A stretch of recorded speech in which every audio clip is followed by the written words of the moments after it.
አርሰናል በግራ ክንፍ ያለበትን ድክመቶች ለማረም በክረምቱ 3 ተጫዋቾችን ለማስፈረም እየተንቀሳቀሰ ይገኛል።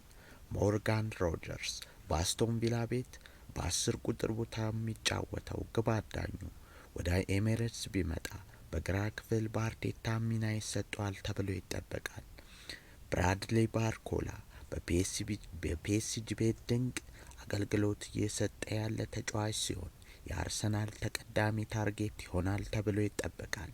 ፒኤስጂ ያንዲሞንዴን የሚያስፈርም ከሆነ ልጁን በ112 ሚሊዮን ፓውንድ ለማንኛውም ክለብ ለገበያ ያቀርበዋል።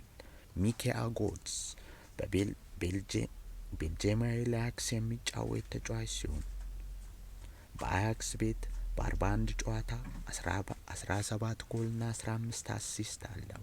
ሚኬአ 21 ዓመቱ ሲሆን ምርጥ ብቃት ያለው ተጫዋች ነው።